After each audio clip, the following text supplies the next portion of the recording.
Okay, so welcome to devlog number 2 of my zombie survival game, Project Reset. Uh, I've actually got a day off work today, so I'm going to try and get as much of this game done as I can. And I really don't know how well it's going to go because it feels like there's loads to do, but it also feels like there's not that much to do, which is a weird kind of place to be in. So I've got a kind of to-do list of essentials that kind of really need to be done before I can even play this game all the way through, and then lots of extras which can come later. I'd really like to get as many of these essentials done as I can today because I want to get this to a point where I can actually play it, see if it's any fun. If it's not any fun, figure out what I need to change, and kind of just see where I'm at, and that'll be a really good position to be in. So I'm kind of at a position now where basically some of these characters, there'll be a zombie in each level. There's lots of different levels, lots of different characters. I say lots, there's 5. But the characters can all kind of wander around by themselves. For example, this character isn't in this room by default. She's just wandered in here while I've been talking. You can get characters to follow you.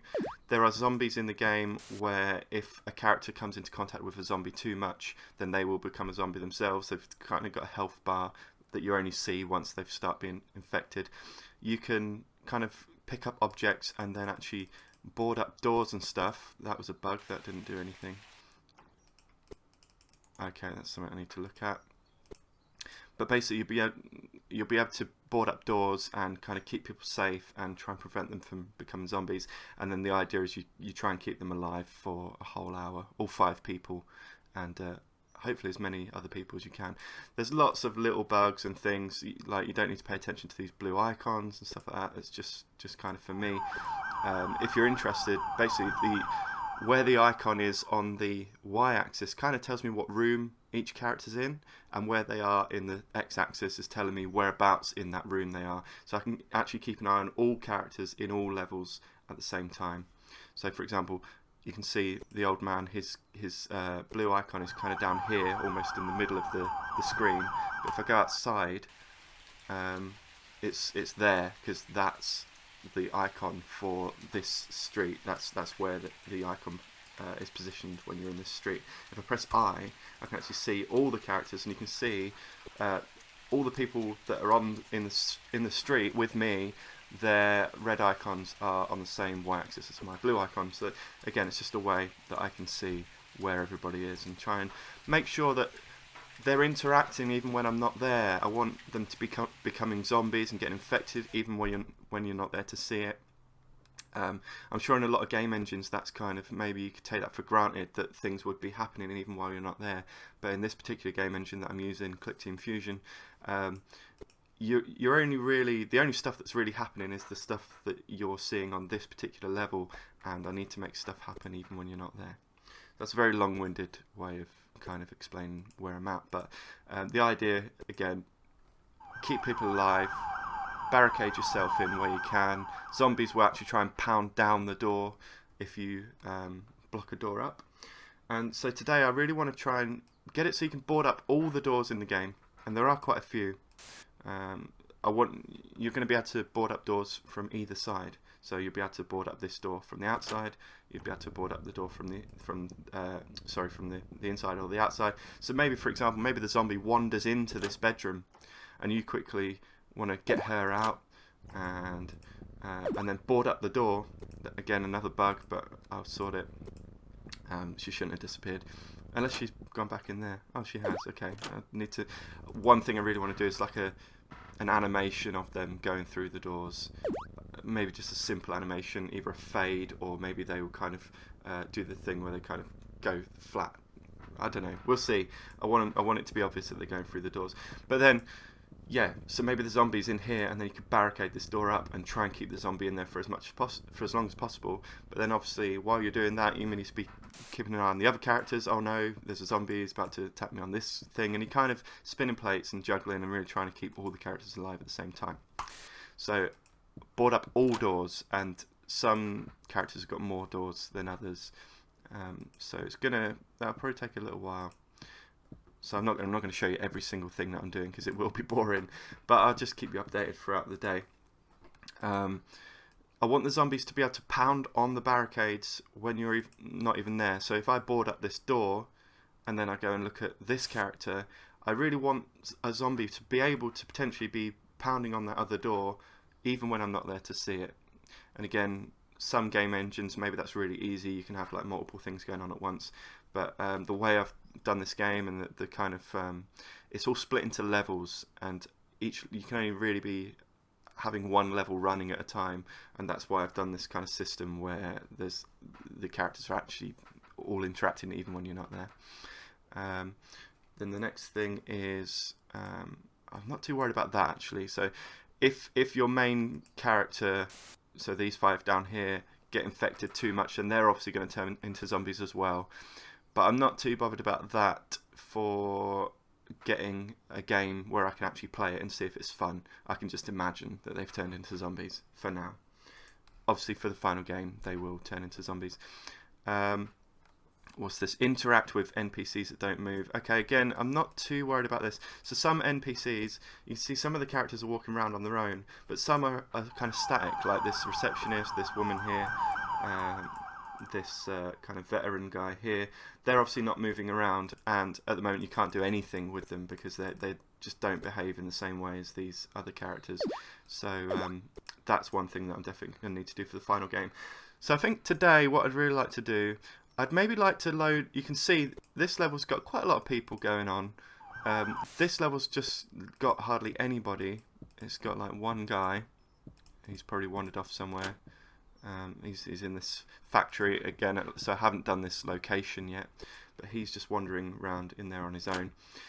I would like to maybe create some fake NPCs, so just some boxes walking around, so I can see what it will look like when the street is like full of people.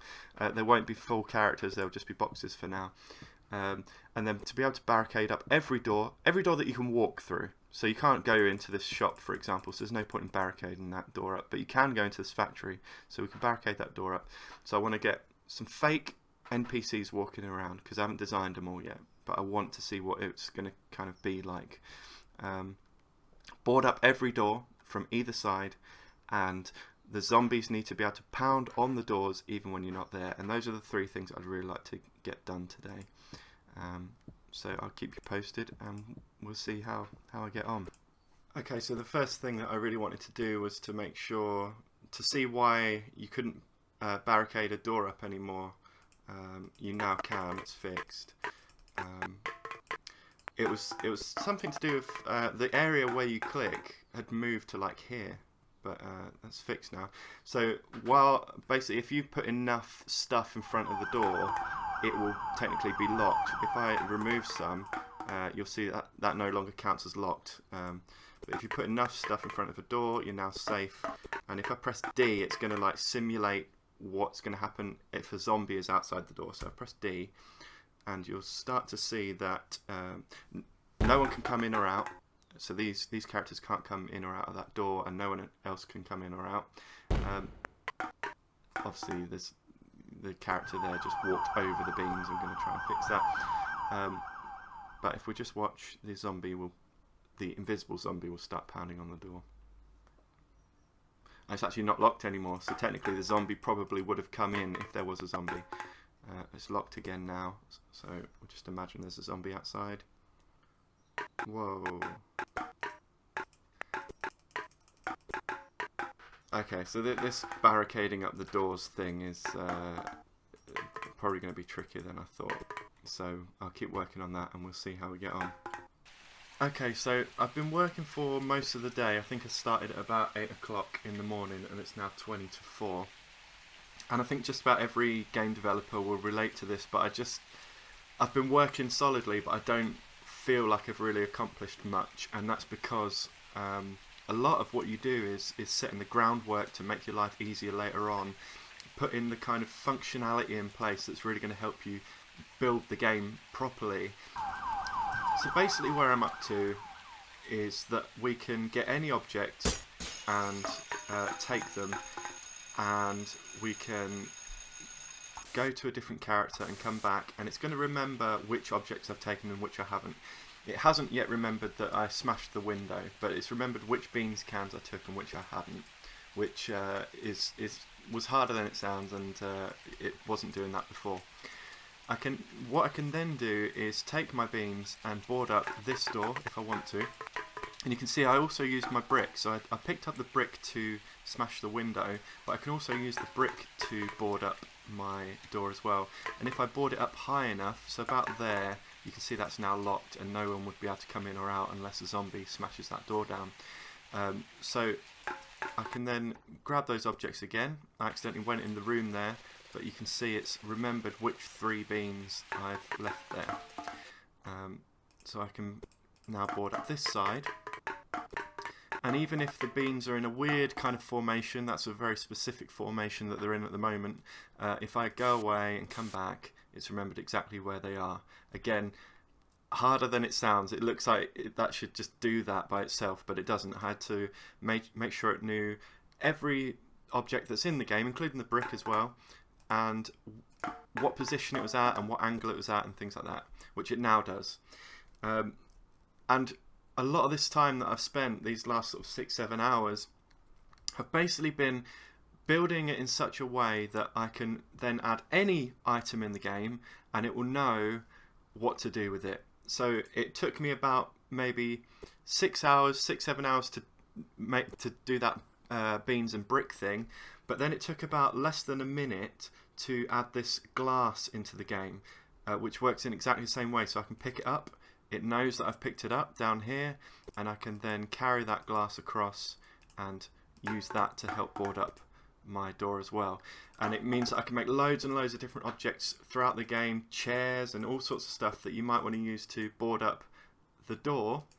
And because I've spent that groundwork time, those 6-7 hours of making sure it's all going to work, I can now make lots and lots of objects really quickly and put them in the game. So it's, on the one hand, it's like, oh wow, what have I even been doing? But on the other hand, it's a good position to be at, and I can maybe take one of those beans cans away, or 2, or 3, and it will remember if I go away and come back, it's remembered where that glass was. So it's going to work for all objects going forwards. Now what I'm going to do is, at the moment, all that stuff that I just showed you only works in this room and out here. I now need to sort of copy that functionality across. It shouldn't take too long. It's going to be a little bit fiddly, but I need to copy it across to every room for every character, so that you can then basically use objects in for every character. And then it's going to be a little bit more work after that to make sure we can board up every single door. Because at the moment, as I say, we can only do the outside of this bar and the inside of this bar. So, let's get on with it.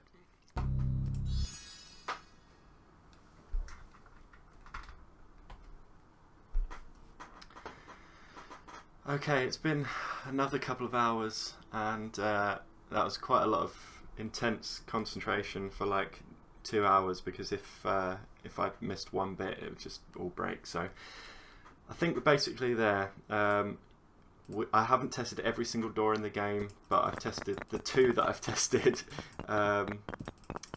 You can now board them up, and you can see I can add these bricks.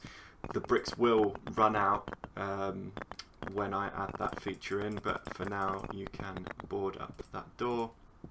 I haven't tested this actually. If I go away and come back, good, the bricks are still there and they're kind of doing their own thing. This icon seems to be broken, but that's fine, I can fix that. Let's test this door. Okay, that's not, there should be a brick there, a test brick that I added, so that's not there. Yeah, it seems like all the test bricks are now kind of gone, but that might be because they're all kind of linked together. Is this brick here? No, there should be a brick there as well.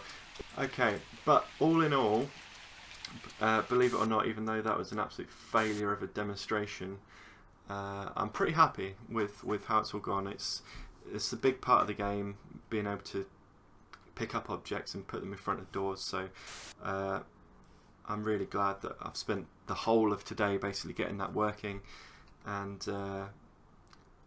that probably, if I hadn't had the day off work, that probably would have taken a good at least a week or so in the evenings to add that feature. So I'm gonna this will be the end of the video, but I'm gonna keep working on it, get these few bugs sorted out, and then I guess the next feature will be to make zombies be able to pound on these doors and knock all the stuff out the way, even when you're not there to see it. So that'll be the next thing that I'll work on. Maybe tomorrow I might have a little break because today has been intense. But thank you so much for watching. I hope that this game looks interesting to you in some way, and I'll see you in the next one. Cheers, guys.